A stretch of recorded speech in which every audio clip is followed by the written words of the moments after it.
અષ્ટ પ્રકારની પ્રતિમામાં અને સંતમાં અખંડ રહ્યાનું. સ્વામિનારાયણ સંવત 1876 ચૈત્ર સુધી નવમીને દિવસ સ્વામી શ્રી સહજાનંદજી મહારાજ શ્રી ગઢડા મધ્યે દાદા ખાચરના દરબારમાં શ્રી વાસુદેવ નારાયણના મંદિરની આગળ લીમડાના વૃક્ષ હેઠે ઢોલિયા ઉપર વિરાજમાન હતા અને ધોળો ખેસ પહેર્યો હતો અને ધોળી ચાદર ઓઢી હતી અને માથે ધોળું હીરકોરનું ધોતિયું બાંધ્યું હતું અને પોતાના મુખારવિંદની આગળ મુનિ તથા દેશ દેશના હરિભક્તની સભા ભરાઈને બેઠી હતી. પછી શ્રીજી મહારાજ બોલ્યા, જે અમે એક પ્રશ્ન પૂછીએ છીએ. ત્યારે મુનિએ કહ્યું, જે પૂછો.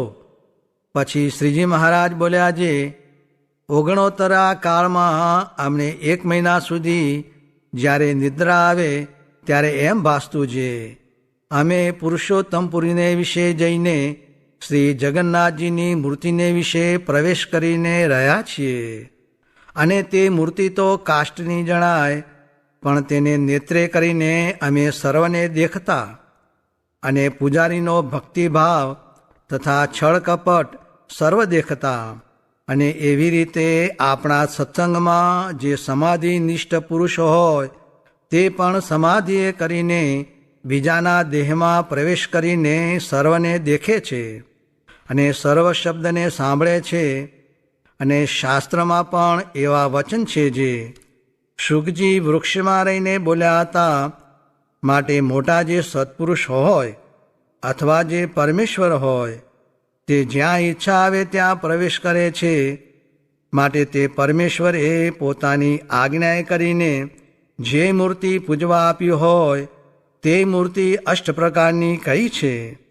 તેમાં પોતે સાક્ષાત પ્રવેશ કરીને વિરાજમાન રહે છે.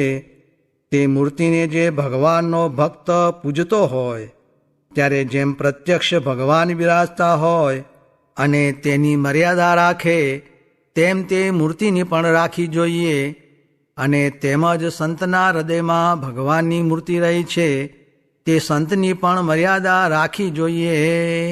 તે તો એ ભક્ત લેશ માત્ર રાખતો નથી અને મૂર્તિને તો ચિત્રામણની અથવા પાષાણાદિકની જાણે છે અને સંતને બીજા માણસ જેવા જાણે છે.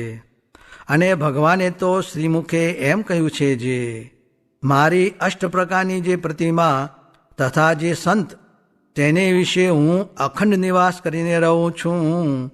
અને ભક્ત તો ભગવાનની પ્રતિમા આગળ તથા સંત આગળ ગમે તેટલા ફેલફતુર કરે છે પણ લેશ માત્ર ભગવાનનો ડર રાખતો નથી. એને ભગવાનનો નિશ્ચય છે કે નથી એ પ્રશ્ન છે. ત્યારે પરમહંસ બોલ્યા, જે જ્યારે એ ભગવાનને અંતર્યામી જાણીને મર્યાદા નથી રાખતો તો એને ભગવાનનો નિશ્ચય જ નથી.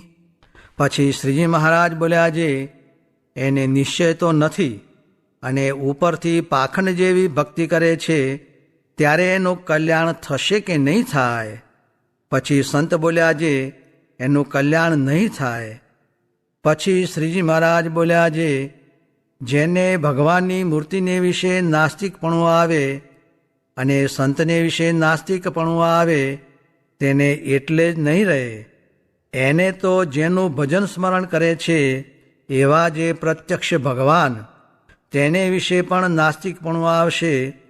અને ભગવાનના જે ગોલોક બ્રહ્મપુર આદિક ધામ છે તેને વિશે પણ નાસ્તિકપણું આવશે.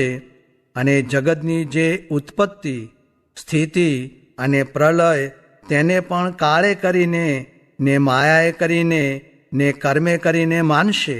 પણ પરમેશ્વર વતે કરીને નહીં માને એવો પાકો નાસ્તિક થશે. પછી મુક્તાનંદ સ્વામીએ પૂછ્યું, જે એ નાસ્તિકપણાનો હેતુ તે કોઈ પૂર્વનું કર્મ છે કે કોઈ કુસંગ છે. પછી શ્રીજી મહારાજ બોલ્યા, જે નાસ્તિકપણાના હેતુ તો નાસ્તિકના ગ્રંથ સાંભળવા એ જ છે. અને નાસ્તિકના ગ્રંથને વિશે જેને પ્રતીતિ હોય તેનો જે સંગ તે પણ નાસ્તિકપણાનો હેતુ છે.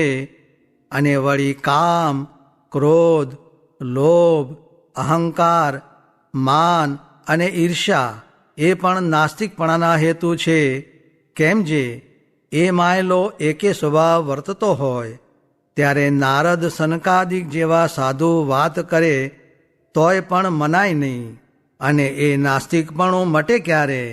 તો જ્યારે શ્રીમદ ભાગવત જેવા આસ્તિક ગ્રંથને વિશે કહી, જે જગતની ઉત્પત્તિ સ્થિતિ પ્રળયરૂપ એવી ભગવાનની લીલા તેને સાંભળે તથા ભગવાનનું અને સંતનું મહાત્મ્ય સમજે, ત્યારે એનું નાસ્તિકપણું જાય અને આસ્તિકપણું આવે.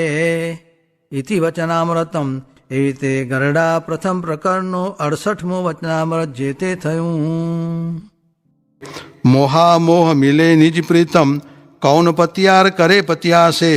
તેમાં શું કહ્યું છે? કાગળના લખનારા મળ્યા તે પછી કાગળનું શું કામ? તેમાં આપણને પ્રગટ સંત મળ્યા છે, હવે શું બાકી રહ્યું? સ્વામિનારાયણ સ્વામીએ વાત કરી છે છેલ્લા પ્રકરણનું 13મું વચનામૃત વંચાવીને તેમાં દેશકાળનું બહુ પ્રકારે વિષમપણું થઈ જાય ને તેમાં એકાંતિકપણું કેમ રહે એ પ્રશ્ન ઉપર વાત કરી છે.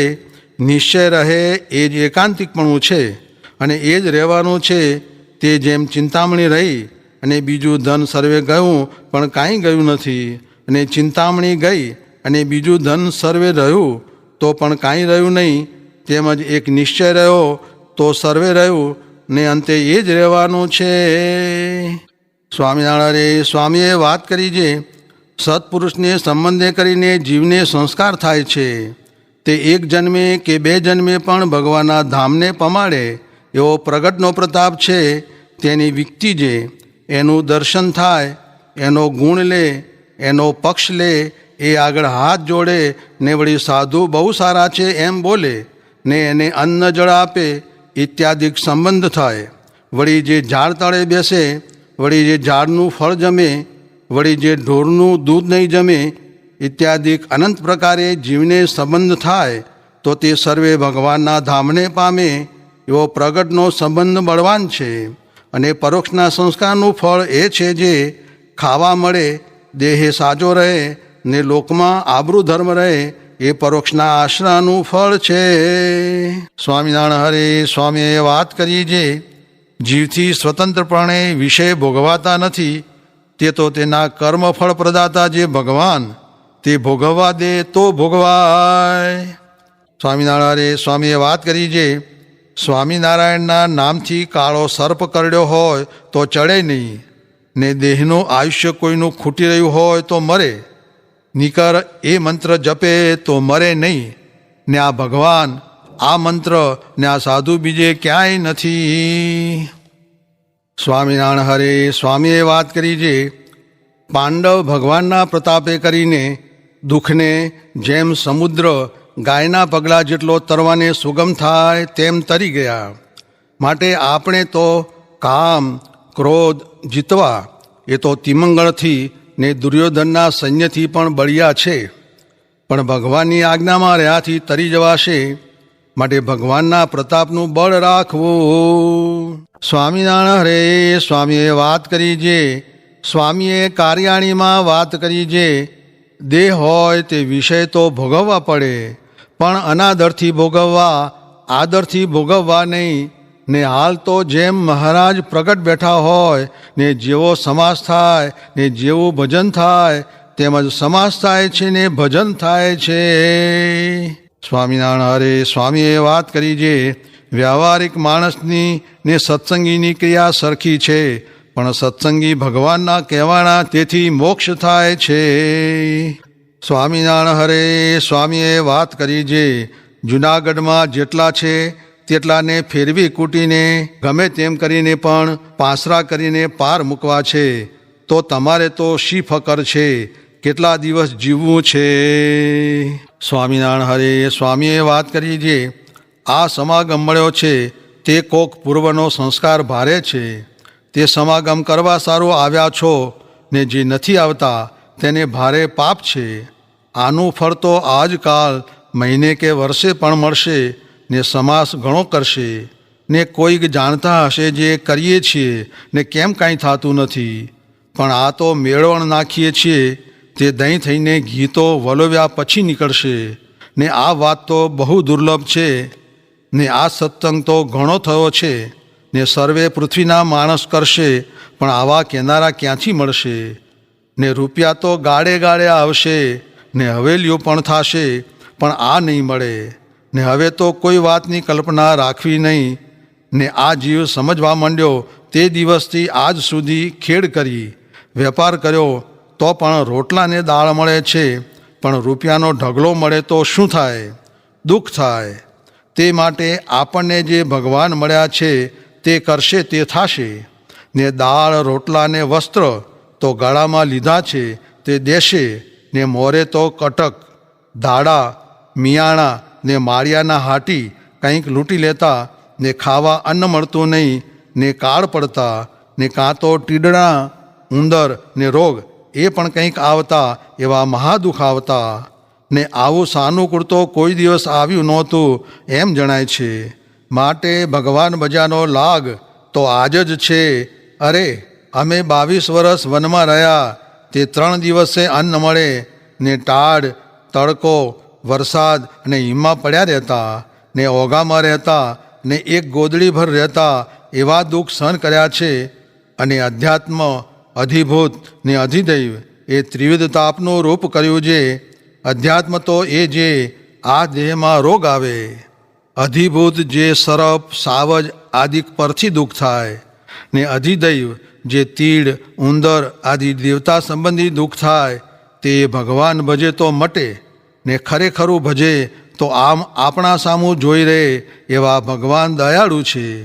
તે ઉપર વાત કરી જે શ્રી કૃષ્ણે તો કહ્યું છે જે 56 કોટી જાદવ, લક્ષ્મી આદિ પટરાણીઓ ને આ મારો દેહ જેવો વાલો નથી તેવા ઉદ્ધવજી પ્રિય છે. એમ દયા કરે છે. માટે એવું થાવું